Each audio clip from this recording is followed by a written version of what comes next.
후보자님, 네, 먼저 네. 축하드리고요. 네, 감사합니다. 근데 이제 이 청문회라는 게 본인의 의혹을 밝히는 자리이기 때문에 자료도 적극적으로 내시고 소명도 열심히 하셔야 됩니다. 그리고 제가 아까 이 자료를 보여드린 거는 저희가 법무부까지 갔었는데 이 자료를 받았는데 지금 후보자님이 아직도 사인을 안 하고 계세요. 그래서 이거를 제가 지금 전해드릴 테니까 사인하시려면 하시고 안 하시면은 저희가 할 의도가 없는 걸로 알 텐데 이게 후보 및 배우자 직계 좀비속의 출입국 기록인데 사인 안 하신 겁니다. 그래서 사인을 해주시기 바라고요. 그리고 제가 또 하나 묻겠습니다. 지난번에 좀 전에 말씀하셨죠. 돈에 대해서 결벽증이 있고 특히 첫 번째 그 형사처벌 받으셨을 때 영수증을 뭐라고 그러셨죠? 다시 한번 좀 말씀해 주시겠습니까? 영수증이 어떻게 됐다고 말씀하셨잖아요. 발급이 안 됐다고요? 네, 그렇습니다. 우선 조금 전에 그 자료 동의하겠냐고 여쭤보신 부분에 대해서는 네. 아까 말씀드렸듯이 저는 특별히 다른 어떤 기준에 의해서 하는 것은 아니고 저도 물어서 하는데 과거 한덕수, 황교안, 이완구, 정호원 거기까지만 등이 듣겠습니다. 그분들이 이거 보시고요. 기준에 썼던 법규와 규정에 출입국 따라서 하고 있기 기록이니까 때문에 하시고 싶으시면 하시고 네. 하시고 말면은 본인 그래서 자유입니다. 아까 그리고 두 번째 무자료 질문이요. 네. 그리고 그러니까 말씀이 길어지시니까 영수증 관련해서 검찰에서 법적으로 문제 삼은 것은 이 후원금의 영수증을 발행하지 않았다는 것인데 중앙당에서 의당 처리하겠지 않은 생각한 실무자들이 중앙당에 확인하지 않은 것이 실수라면 실수였다. 그러나 영수증을 떼어주어야 한다는 것을 미리 알았다면은 시장 선거 캠프에서는 떼어주지 않을 이유가 없었던 일이었다. 이렇게 쓰셨는데 이거 본인이 쓰신 건데 네, 맞습니까? 사실입니다. 사실입니까? 그럼 제가 PPT를 좀 보겠습니다. 근데 판결문에는 이렇게 돼 있어요. 보십시오. 후보자는 정치 자금을 들고 온 기업 관계자, 당시 구조조정본부장과 영수장에 대해 이야기를 나눴는데 후보자가 구조조정본부장한테 영수증은 어떻게 해드리면 되겠습니까? 하고 본인이 물으셨어요. 그러니까 그쪽에서는 그룹에서 올해 법정 기부 한도가 낮춰서 영수증 처리가 곤란하다라는 정치자금법 위반하겠다는 대답까지 들으셨는데 그 후보자님 이 판결문에 반해서 말씀하셨는데 이거 위증입니다. 판결문에 반해서 말씀드리지 네. 않았습니다. 그러면은 제가 또 물어보겠어요. 설명을 잠깐 드려도 될까요? 아니 제가 먼저 물어볼게요. 네, 하시고 그리고 답변 드리겠습니다. 그리고 김민석 후보자님이 그 정치자금법 위반으로 처벌받은 사례가 또 있습니다. 벌금 600만 원과 추징금 7억 2천만 원을 했는데 정치 검찰 표적 수사에라고 앵무새처럼 되풀이한다라고 하셨는데 그 정치 검찰 표적 수사 맞습니까? 짧게 네, 대답해 맞습니다. 주십시오. 네.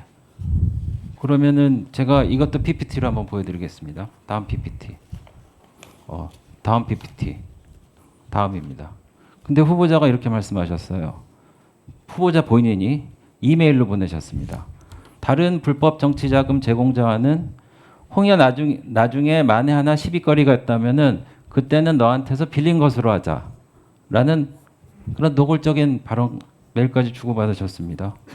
그리고 이런데도 억울하세요? 네, 설명드리겠습니다. 네. 그리고 잠깐만요. 제가 일단 한번 설명을 해보시죠. 설명드릴까요? 네, 네. 첫 번째는 조금 전에 앞을 혹시 PPT를 앞으로 해주시면 1차 해도 될까요? 네, 혹시 부탁드려도 될까요? 네, 말씀을 하십시오. 1차 정치자금에 아까 네. 그룹에서 올해는 법정 기부 한도가 닫혀서 영수증 처리가 곤란합니다. 라고 하고 중략을 하시고 판결에 대해서 쓰셨는데 그 뒤에 제가 그러면 나중에 실무적으로 처리를 할 방법이 있는지 알아보겠습니다. 라고 하고 제가 전달했다는 부분은 빠져서 지금 말씀을 하셨고 아니 근데 그 부분이 포함돼도 마찬가지인 게요. 왜냐면은 아닙니다. 후보자가 영수증 발행에 대해서 전혀 상관하지 않고 몰랐다는데 영수증 발행은 안 해주십니까라고 물어보셨잖아요. 아니, 그러니까 제가 영수증 몰랐다고 발행에 하지 대해서 않았습니다. 이제 알고 계셨다는 겁니다. 네, 그래서 알고 저는 있었기 때문에 거기까지 제가 알고 있었기 때문에 질문을 할 그것을 거고요. 실무자에게 전달한 것이고요. 나중에 또 질의하시면 두 번째 네네. 부분 답변을 드려야 될 것 같은데 말씀을 하십시오. 두 번째 두 번째 부분은 정확하게 저것이 검찰이 어떻게 공소장을 잘못 쓰는가에 대한 드러나는 것인데요. 저 판결문입니다. 공소장 부분은, 아닙니다. 네, 그 판결문의 공소장을 조금 반영한 것입니다. 만에 하나 시비거리가 있다면 그때는 빌린 것으로 하자는 취지의 메일, 취지라는 용어를 통해서 정확한 워딩이 틀려졌습니다. 저것은 혹시 검찰에 필요하시면 그 당시에 이메일 기록을 요청하시면 저런 워딩이 정확하게 쓰여 있지 않은 것을 확인하실 것이라고 봅니다. 저는 저런 워딩을 저도 사용한 바가 없고 당시 상대방도 사용한 것이 없고 검사가 저런 식으로 취지라는 용어를 써서 왜곡한 것을 법원이 그냥 받아들여서 사실상 통상 검찰에서 8억 정도 이상의 규모의 경우에는 전혀 부과하지 않는 벌금이라는 기묘한 네. 판결이 났던 알겠습니다. 이유입니다. 후보자님이 지금 판결문을 그러니까 인정을 하지 않으신 거예요. 그래서 판결문을 갖고 설명드렸습니다. 그러니까 판결문에 검찰의 주장이 실렸다고 그래도 판결문을 할 때는 법원에서 검찰의 그 주장을 받아들였기 때문에 이렇게 한 건데 아니라고 하셨기 때문에 그 정도로 하고 넘어가겠습니다. 설명을 그리고 다시 또 하나는 또 드리겠습니다. 그 아까 주진우 의원님 질문하신 것 중에 배우자가 처갓집에서 2억 받았다는데 매년 나눠서 받아서 생활비로 쓴 것입니까? 뭐 그럴 겁니다. 그때 받은 제가 아주 구체적인 정황은 알지 못합니다. 그런데 네. 예. 네. 그리고 제가 마무리하자면요. 아까 안대희 그 전 국무총리 될 뻔하셨는데 과다 수입료 문제로 낙마하셨고 현금이 집에 많으셔서 그런 이유로 낙마하셨습니다.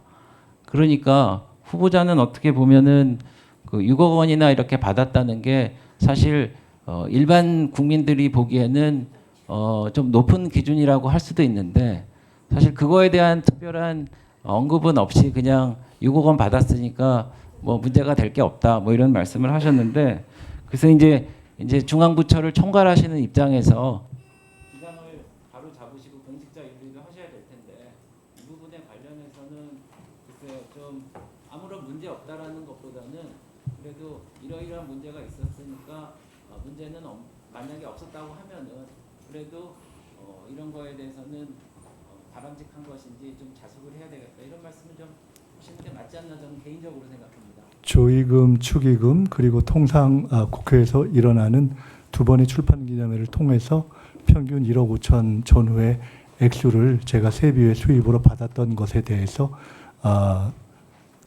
아예 그런 것도 받지 않았으면 더 좋았겠다는 아쉬움을 갖고 있다는 말씀을 드립니다. 네. 네, 그리고 그 액수로 한 번에 6억이 된 것도 아니다는 말씀도 다시 한번 드리겠습니다. 네?